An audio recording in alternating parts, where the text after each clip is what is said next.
And all. Today I am going to give an explanation of Sir Roger and the Widow by Richard Steele. And before the explanation, I would like to give you a small introduction about Richard Steele. Then we will go into the explanation, and this will be a bilingual lecture for better understanding of my students. So let's start. So Richard Steele was born in 1672, and the timeline was 1672 to 1729, and he was an English essayist, dramatist, journalist and politician, and he is best known as principal author of the periodicals, that is the periodical magazine The Tatler and The Spectator.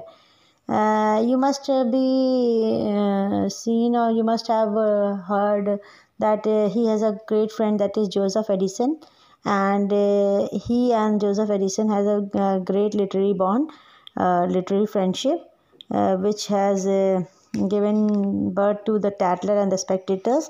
So these are the two people responsible for the periodicals, the Tatler and the Spectators. तो आपने सुना होगा कि ये वही Richard Steele हैं जो Edison के फ्रेंड थे, जोसेफ एडिसन के, और इन लोगों ने मिलके एक periodical शुरू किया थे, दो, द टैटलर और एक था द स्पेक्टेटर. सो अब सेकेंड बात जो इनकी जानने वाली है कि मिस्टर रिचर्ड स्टील जो है वो जोसेफ एडिसन से मिले कहाँ. तो he was sent to study in England at Charterhouse in 1684 and to Christ Church Oxford in 1689. At Charter House, he met Joseph Addison and thus began one of the most famous and fruitful of all literary friendships. तो ये वहीं पे उससे आपने जहाँ ये पढ़ने गए थे चार्टर हाउस में 1684 में ये रिचर्डसन से एडिसन से मिलते हैं, और इनकी बहुत ही अच्छी दोस्ती होती है जो लास्ट तक बड़ी चलती है. लेकिन फिर इनके कुछ पॉलिटिकल डिसएग्रीमेंट्स हो जाते हैं, जिसकी वजह से इनकी दोस्ती जो है वो थोड़ी ख़त्म हो जाती है, और एडिसन की डेथ के बाद इनकी दोस्ती, मतलब डेथ तक फिर इनकी दोस्ती ख़त्म हो चुकी होती है. सो इनके बारे में तीसरी जानने वाली बात यह है कि he was commissioned in 1697 and promoted to captain in 1699. इन्हें आर्मी में रख लिया जाता है और इनका प्रमोशन होता है 1699 तक, but lacking the money and connection, क्योंकि इनके पास पैसा और कनेक्शंस दोनों नहीं होते हैं, तो फिर इन्हें आर्मी से कोई फ़ायदा नहीं मिल पाता, इनको एडवांसमेंट नहीं हो पाती, और फिर ये आर्मी को छोड़ देते हैं 1705. और जब ये आर्मी छोड़ देते हैं तो फिर इन्हें लगता है कि उन्हें कोई सेकेंड करियर अपनाना चाहिए. और सेकेंड करियर क्या हो सकता है, वो ऐसा सोचते थे कि क्या हो सकता है. तो एक ऐसी घटना हुई थी जिसने इनको काफ़ी हिला दिया, और कहते हैं कि उसी की घटना का असर इनके काम पे दिखाई देता था. वो थी कि इन्होंने ना एक अपने सोल्जर को, because he Gravely wounded a fellow officer, उन्होंने एक फेलो ऑफिसर को बुरी तरह से चोट पहुंचा दी थी 1700 में, जिस इंसिडेंट ने इनके दिमाग को बहुत असर दिया था. और यही रीज़न शायद था कि इनकी रेगुलरिटीज़ थी आर्मी लाइफ में, और हिज ओन डिस्पेटेड एग्जिस्टेंस, और वो अपने एग्जिस्टेंस के बारे में भी सोचते थे. और क्या होता है कि इन्होंने क्या किया, इन 1701 इन्होंने एक मॉरलिस्टिक ट्रैक को पब्लिश किया, that is the Christian hero, of which 10 editions was sold in his lifetime, जिसकी सिर्फ 10 ही एडिशन इनकी पूरी ज़िंदगी में बिके थे. तो मतलब it was not a big success. और फिर क्या हुआ, in the same year 1701 steel जो थे उन्होंने एक फर्स्ट कॉमेडी लिखी अपनी, जिसका नाम था द फ्यूनरल, और जो कि परफॉर्म हुई ड्रली लेन में, और जिसको इतनी सक्सेस मिल गई थी कि उनकी जो बात थी, उनकी जो ख्याति थी, वो किंग विलियम और विग लीडर्स, बड़े लीडर्स, जो पार्टी होती थी एक विग और टॉरी की, तो उनके बड़े लीडर्स तक इनकी खबर फैल गई. जैसे कि अगर आपने कोई ऐसा काम किया, आपने ऐसी कोई प्रोग्राम किया कि आप इतने वायरल हो गए, आप इतना जानकारी हो गई आपके बारे में कि पॉलिटिकल पार्टीज़ और वो बड़े नेता और राजा और प्रधानमंत्री भी आपके बारे में जान गए. जैसे आप जानते हो ना कि कोई एक फ़िल्म होती है, बहुत अच्छी हो जाती है, बहुत, जैसे दंगल फिल्म थी, बहुत ही अच्छी हो गई, तो उसके बारे में प्रधानमंत्री भी तारीफ़ कर रहे हैं, उसके बारे में पॉलिटिकल नेता भी तारीफ़ कर रहे हैं. तो उसी तरह से इनका ये नाटक जो था वो बहुत ही ज़्यादा रातों रात तरक्की कर गया, और इससे इनको नोटिस किया किंग विलियम ने और विग लीडर ने. किसको? रिचर्ड स्टील को. फिर क्या हुआ कि जो नेक्स्ट फ्यू इयर्स थे इसमें इनके बहुत माइनर अपॉइंटमेंट्स होते रहे, थोड़े बहुत ही काम मिलता रहा। और फिर उन्होंने शादी करी मार्गरेट स्क्रेच से, जो कि एक बहुत बड़ी प्रॉपर्टी की ओनर थी और वो विडो थी। फिर उन्हें वहाँ पे जब इससे शादी कर ली तो पता चला कि उसके पहले से ही डेप्थ वगैरह थे, सब पहले से ही कर्जे वर्जे में डूबी थी उसकी वो, तो इन्होंने बहुत अच्छी ज़िंदगी नहीं जी। और स्टील ने फिर वो उसकी डेथ होने के बाद उन्हें कुछ इनकम तो मिल ही गई थी तब तक, मतलब उसकी डेथ होने के बाद कुछ सेटलमेंट के बाद इनके पास कुछ ज़मीन कुछ प्रॉपर्टीज़ बच गई। फिर उन्होंने उसी साल दूसरी शादी कर ली, और उसने जो दूसरी शादी करी तो वो करी मैरी स्क्रुलॉक से, और उससे इनका थोड़ा रिश्ता अच्छा रहा। इन्होंने 11 साल मैरिज के इनके साथ बिताए, और इनके कई बच्चे हुए जो कि ज़्यादा दिन तक ज़िंदा नहीं रहे, जिसमें से एलिज़ाबेथ थी, रिचर्ड था, जो ज़्यादा सर्वाइव नहीं करे। और ये अपनी वाइफ को डियर प्रू कहते थे। इससे ये पता इसलिए चलता है क्योंकि जो भी इन्होंने लेटर्स लिखे थे इनके जाने के बाद लोगों ने उस लेटर्स को पढ़े और जाना कि इनके बीच में प्यार बहुत अच्छा था, इनकी वाइफ और इनके बीच में। और फिर क्या हुआ, वो टाइम आ गया था, वो टाइम था क्वीन एन का। क्वीन एन जो थी वो ऐसी क्वीन थी जो कि बहुत ज़्यादा लिटरेचर को हेल्प नहीं करती थी, बहुत ज़्यादा लिटरेचर के लिए सोचती नहीं थी, तो इसलिए क्वीन एन की नज़र में ये पढ़े रेंज आ गया था। Writer of the London gadget, the official government journal, job इनको मिल गया। और फिर इन्होंने क्या किया, इन्होंने contribute किए 46 papers and collaborated in several others, but the great bulk of the 271 issues were to Steele himself, and apart from bringing him fame, it brought a measure of prosperity. The exact cause of the Tesla demise is uncertain, but probably the reason were mainly political in 1710. कहते हैं कि इन्होंने कितने 46 papers लिखे और 271 इनके issues आए, जिसने इनको ना सिर्फ नाम दिया, फेमस करा, बल्कि इनको प्रॉस्पेरिटी यानी पैसा भी दिया, वेल्थ भी दिया, इनको शान और शौकत दी। और उसके बाद कहते हैं कि इनका जो टैटलर था ना, जो एक मैगज़ीन जो पीरियडिकल शुरू कर दिया था उन्होंने, उसके ख़त्म होने का कारण भी यही रहा कि इन्होंने लास्ट में पॉलिटिकली अपनी पार्टी बदल दी, जैसे विग पार्टी को बदल के टॉरी में चले गए। तो इससे क्या हुआ, उन्होंने अपनी जो पोजीशन विग पार्टी में जीत रखी थी, गैजेटियरशिप जो उन्होंने जीत रखी थी, वो उनकी ख़त्म हो गई। और फिर हो सकता है रॉबर्ट टैटलर या टॉरी लीडर्स या बड़े लीडर्स ने उनसे कहा हो कि अब इसको डिसकंटिन्यू करो क्योंकि अब तुम हमारे पार्टी में नहीं हो। तो वैसा हुआ, जैसे कि आप ये नहीं करते हो, बीजेपी चुनते हो। आज जैसे 2 बड़ी पार्टियां हैं, तो उस ज़माने में भी 2 बड़ी पार्टियों का रूल माना जाता था, विग एंड टॉरी। तो उस ज़माने में जिस पार्टी में रहता था उस पार्टी के लोग वो उन्हीं लोगों को से फेवर करता था, और अगर वो पार्टी बदल देते थे तो उनकी पूरी आइडेंटिटी और पूरा डेजिग्नेशन चेंज हो जाता है। तो पार्टी पावर में थी। फिर क्या होता है, जो टैटलर थी वो ग्रेट सक्सेस थी। First appearing on March 1, 1711 was avowedly non-political and was enormous success। और फिर स्पेक्टेटर्स, इनको आपको पता ही, इनके दोस्त के साथ थी इनकी Edison tended to develop him in his own way. Steele attractive often casual style formed a perfect foil for Edison's more measure। तो इन दोनों की दोस्ती ने एक बहुत बड़ा लिटरेरी बॉन्ड बनाया, जिसमें इनकी पीरियडिकल्स आती थी, इनके बहुत सारे वर्क थे। द गार्जियंस जो इन्होंने एडिसन के साथ में कंट्रीब्यूट किया था, एडिसन ने इसमें the lover, town talk, the Pavilion, the reader, इस तरह के वर्क इनके थे। सो अब हम इसको छोड़ कर के, थोड़ा इंट्रोडक्शन हो गया है, अब हम अपना असली जो वर्क है हमारा सर रॉजर, उस पर आते हैं। इंट्रोडक्शन बहुत बड़ा हो गया, तो उस पर हम आते हैं। तो हम आपको ये बताते हैं, सर रॉजर एक कैरेक्टर हैं जो कि क्रिएट किए गए हैं, और ऐसे कैरेक्टर्स जो मतलब बहुत उनके ऊपर वर्क होता जाने जाता है। जैसे आपने कोई कैरेक्टर का जन्म कर दिया हो, जैसे किसी ड्रामा, किसी नाटक में किसी कैरेक्टर का जन्म हो जाता है ना, फिर वो कैरेक्टर आगे चलता रहता है। जैसे आपका कोई कैरेक्टर जिसका जन्म हुआ, जैसे जैसे करीना कपूर को कहते हैं ना पू का कैरेक्टर, तुमने मुझे मुड़ के नहीं देखा, तो एक एरोगेंट सी जो लड़की है उसको पू कहते हैं हम, तो वो पू का कैरेक्टर हो गया। या फिर सिमरन का कैरेक्टर हो गया, कुछ होता वाली फिल्म में सिमरन का कैरेक्टर को जीवित कैरेक्टर बन गया ना। सबको पता है कि काजोल का नाम सिमरन नहीं है, लेकिन एक सिमरन का कैरेक्टर, जीवित कैरेक्टर, उसी तरह से सर रॉजर का कैरेक्टर, सर रॉजर कावले इनके राइटिंग के एक कैरेक्टर हैं और इन्होंने सर रॉजर कावले को अपना दोस्त बताया है। मिस्टर रिचर्ड स्टील ने, राइटर जो हैं, जो ऑथर है इस ऐसे के, उन्होंने अपना फ्रेंड बताया और कहा कि in my first description of the company in which I pass more of the my time it was be remembered that I mentioned a great affliction with my friend sir Roger had met with his youth. वो बताते हैं कि sir Roger जो है हमारे सभी company में जब तक मैं रहा हूँ उनमें सबसे बेस्ट फ्रेंड थे। तो ये सर रॉजर एक्चुअली एक कैरेक्टर है, ये सर रॉजर कोई आदमी नहीं थे, मगर हमारा जो राइटर वो ऐसे दिखा रहा है कि जैसे सर रॉजर एक कैरेक्टर थे। जैसे हम कहते हैं ना रोहित का कैरेक्टर डेवलप हो चुका है, रोहित जादू का कैरेक्टर डेवलप हो चुका है, उसी तरह से इन्होंने कहा कि मेरा दोस्त थे सर रॉजर, और जब मैं और सर रॉजर एक दिन बुढ़ापे में सर रॉजर बूढ़े हो चुके थे, तो हम लोग टहलने जा रहे थे हम उनके घर से थोड़ी दूर।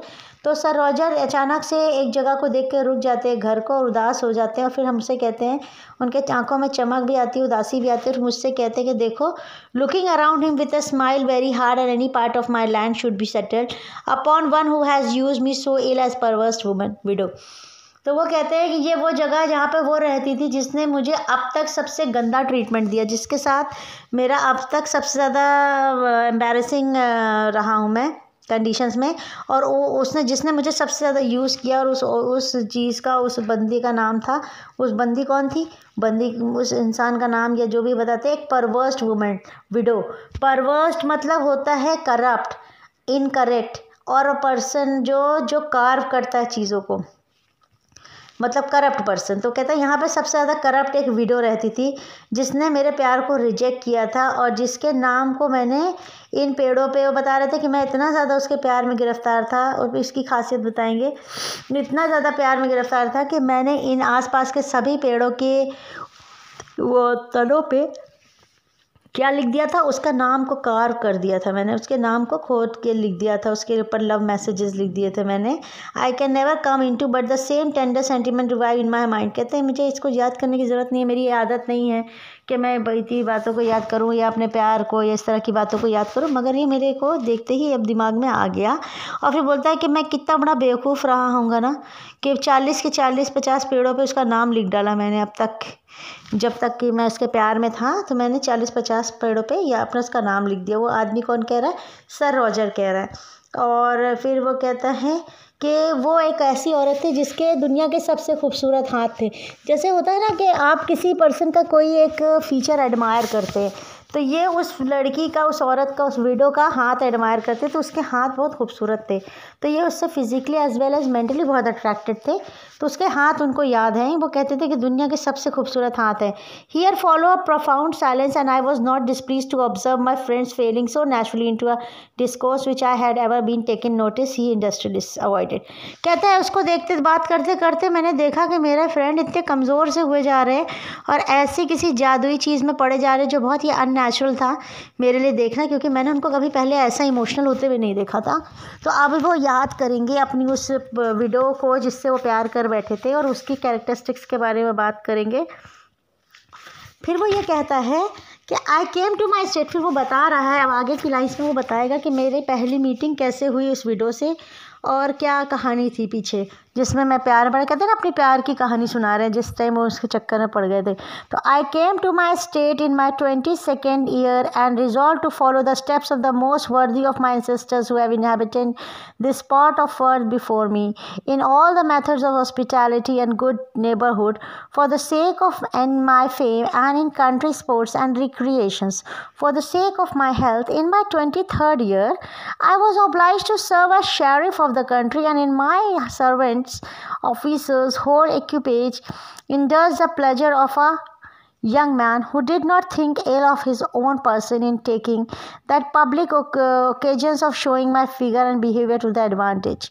You may easily imagine to yourself what appearance I made, who am pretty tall, read well, and was very well dressed at the head of the whole country, with music before me, a feather in my hand, and my horse well bitted.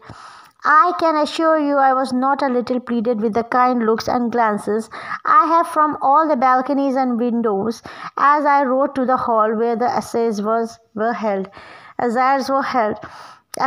were held. फिर वो कहता है कि मैं आया था यहाँ पर जब मैं 22 साल का था और मैं 23 साल का जब हुआ तो मुझे यहाँ का शेरिफ बना दिया गया था। शेरिफ मतलब officer of law in US, United state में जो ऑफिसर्स और लॉ के होते हैं उनको शेरिफ्स कहते हैं। एक हाई पोस्ट हुई जो कि जिनके अंडर में जजमेंट होता है, जो काम समझ लो आप यहाँ पे जज समझ लो क्योंकि उसके पास बहुत सारी प्रॉपर्टी थी जो कि उसके फादर्स और सिस्टर्स छोड़ गए थे। तो he was a rich and wealthy man.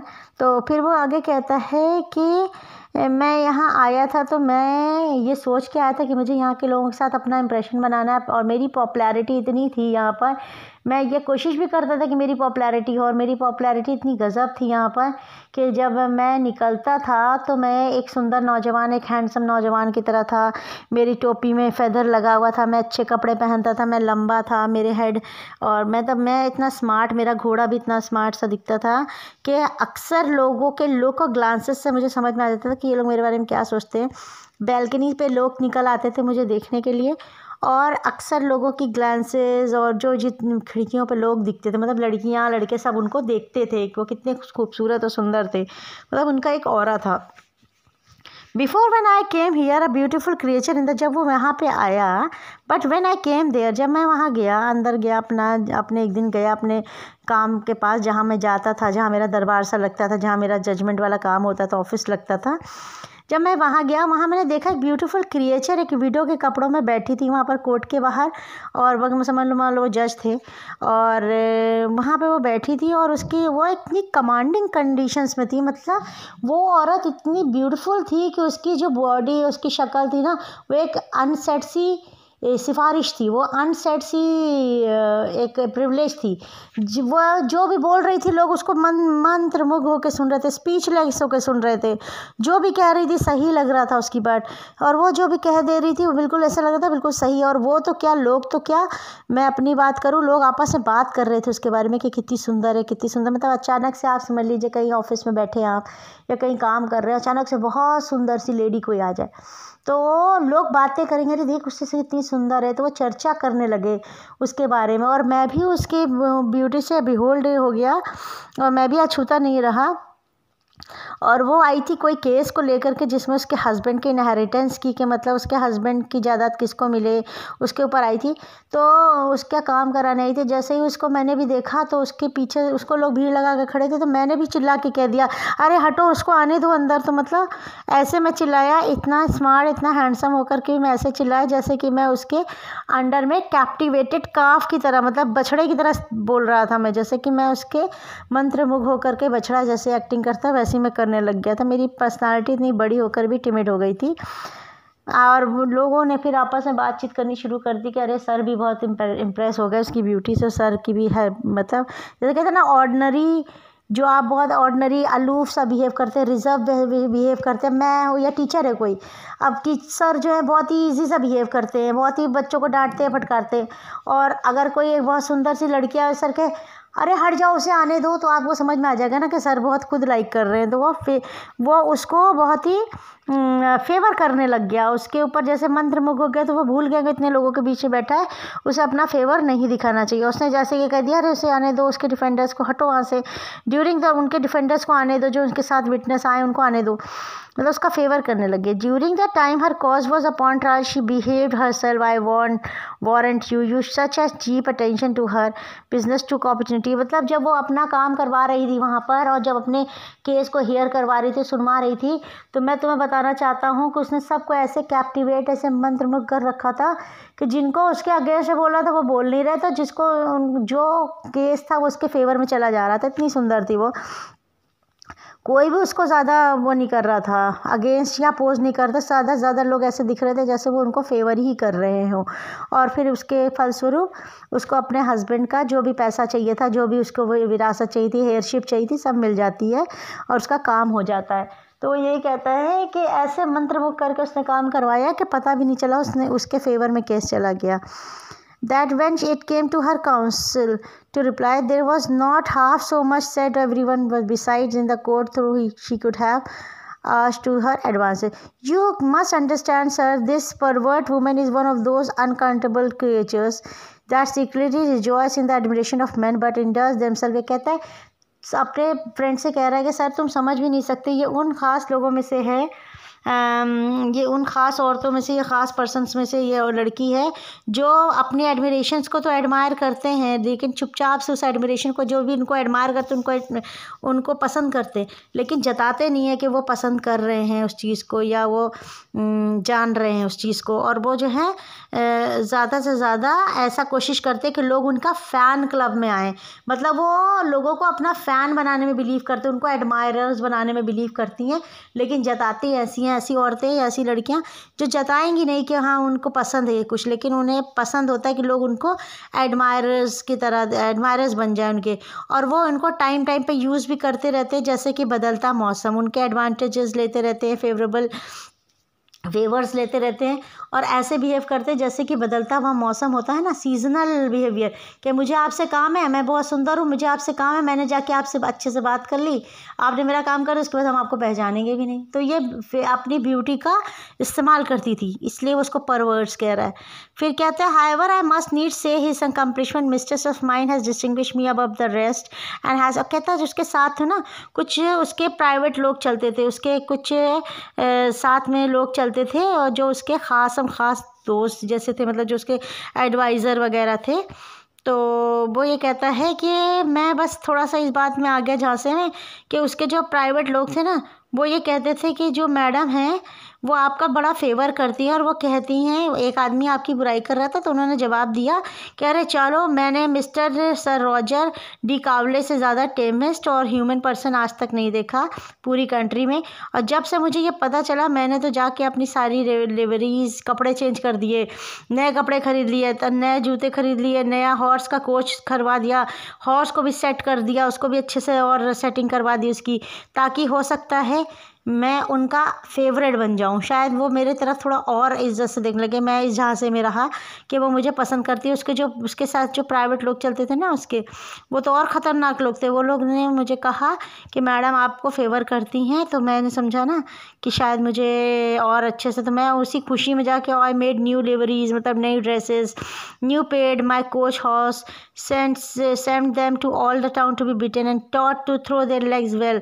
अब मैंने उन्हें सिखवाया कि देखो हाथ पैर सही से रहे, मतलब अपनी गाड़ियों को, जैसे हम कहते हैं ना, किसी ने बता दिया कि भाई तुम्हारे वो फलाना लड़कियां बहुत पसंद करती हैं, तो तुमने फलाना लड़की बहुत पसंद करती है, तुमने नए कपड़े खरीद लिए, नए जूते कर लिए, मतलब उनके ब्यूटी के चार्म में आके वो इस तरह की हरकतें करने लग गए।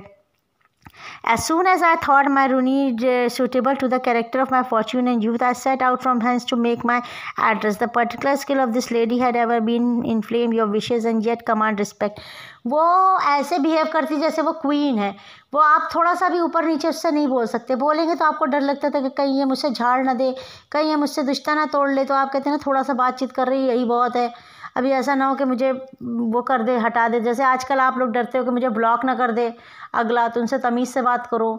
वो है भाई, वो अक्खड़ टाइप की है, वो ज़्यादा मतलब वो है लड़की बहुत अक्खड़ है, अचानक ज़्यादा फालतू इधर उधर की बातें करी तो वो हमें ब्लॉक कर देगी या हमें हटा देगी या हमें डांट देगी। तो वो इसीलिए वो भी बिल्कुल डरे से रहते थे, और वो एक इतनी ब्यूटीफुल थी जितनी कि ब्यूटीफुल रेस के बियॉन्ड, मतलब ह्यूमन रेस में इतनी खूबसूरत लड़की नहीं होती होगी जितनी वो ब्यूटीफुल थी। फिर वो ये कहते हैं, आगे वो बात कहते हैं कि आप उसके ना छुरी भालों से और उसके तीर कमानों से बच नहीं सकते। अगर आप उसकी खासियतों से बच भी जाएंगे, उसकी सुंदरता से बच भी जाते, तो वो आपको ऐसे बना लेगी अपने जाल में कि उसको बात बहुत अच्छी करने आती है। वो उसके पास ब्यूटी स्किल चार्म की जगह है, उसके पास बहुत सारी टैलेंट भी हैं। वो आपसे इतनी नॉलेजेबल है, वो आपसे ऐसी बात करेगी कि क्या आपको बड़े से बड़ा कोई नॉलेज वाला आदमी बात करेगा, उस तरह से बात करेगी। और वो ये बताते हैं कि मैं उसके घर गया तो कभी किसी काम से भी गया या कुछ भी, तो उसने मुझे ऐसे ऐसे चार्म में फंसाया कि मुझसे बात किया, फिर अपने कपड़े को सही किया थोड़ा सा, फिर मेरी नज़र उसकी तरफ गई तो उसने मुझे वैसे देख करके वो कर दिया कि नहीं मैं मतलब वही नहीं कर रहा हूँ, मैं रिस्पॉन्स नहीं दे रही, मैं जानबूझ के उनको फिजिकली मेंटली अट्रैक्ट करती थी।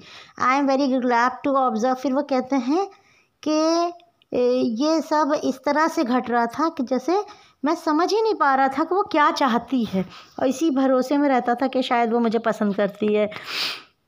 फिर वो क्या कहता है कि वो अपने एडवांटेजेस लेती गई, अपना काम कराती गई, मैं उसका काम करता गया। I am very glad to observe sir Roger pause upon the subject and Sam resolved to deliver all his judgment upon the matter where he pleased to speak.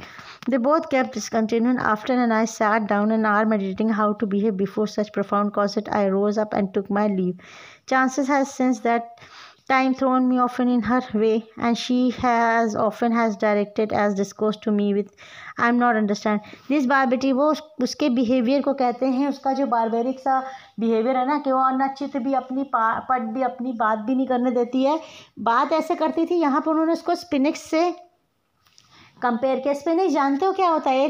एक आपने देखा होगा मूर्ति टाइप की एक आकृति जिसमें एक चेहरा किसी का मिस्र की औरत की तरह होगा और बॉडी शेर जैसी। तो ये स्पिनिक्स एक तरह का मैथोलॉजिकल आर्टिकल है या मैथोलॉजिकल एक जानवर है जिसमें चेहरा तो औरत जैसा होता है मगर बॉडी शेरनी जैसी होती है, शेर जैसी। और वो सबसे आते जाते वालों से सवाल पूछती है, और जब सवाल पूछती है तो वो उसको जवाब देते हैं, जो जवाब देते हैं तो उन्हें अपने ही सवालों में फंसा लेती है।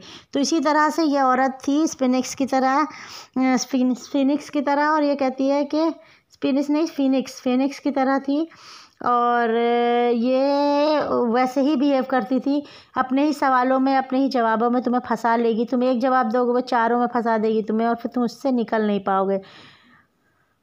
And yet I have been credibly informed but who has believed the half that is said and she has not speaking to me।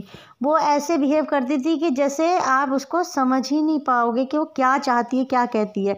फिर वो यहाँ पे ख़त्म मत, but I grow irregular which I am talking to her, but indeed it would be stupidity to be unconcerned at such perfection। Oh the excellent creature, she is inimitable to all the women as she has इन में।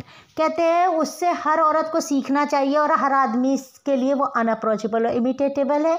हर औरत को उससे सीखना चाहिए कि औरत को कैसे रहना चाहिए, और वो अनएसेसिबल है, हर आदमी के पहुंच से बाहर है। वो इस तरह की औरत थी, इसको सीखना चाहिए। फिर वो कहते हैं, अब स्टील बोलते हैं कि मैंने जो है जब उनसे बात की तो मुझे पता चला कि यही वजह है, यही औरत का जो रिजेक्शन है, जो प्यार का रिजेक्शन है, यही वजह है मेरे दोस्त की इम्बैलेंस बिहेवियर का। वो कहते हैं यही भी वजह हो सकती है मेरी वह दोस्त के इनकन्सिस्टेंस बिहेवियर का, जो कि कभी ना कभी इनकी बातों में निकल आता है।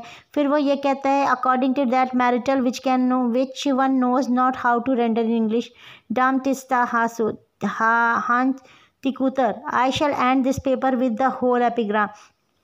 वो कहते हैं अब मैं तुम्हें एक बहुत ही विटी भाषा में मैं ख़त्म करता हूँ इस ऐसे को, और वो है एपिग्राम की तरह यूज़ कर। एपिग्राम का मतलब विटी, ह्यूमरस और टर्स की तरह, कंसाइज सेइंग की तरह ख़त्म करता है एक छोटी सी पोएम लिखकर। Let refers weep rejoice stand sit or walk still she can nothing but of नेवेट या टॉक। कि वो चाहे जो कर लें, रोएं गाएं हंसें नाचे खड़े हो चलें, बस उनके पास कुछ नहीं और है नेविया टॉक। नेविया वो उन्होंने असली नाम नहीं लिया है, नेविया नाम रखा, असली नाम लेके किसी को भी क्या बोलते वो तो, लेकिन उन्होंने दूसरा नाम रख करके बोला है नेविया टॉक।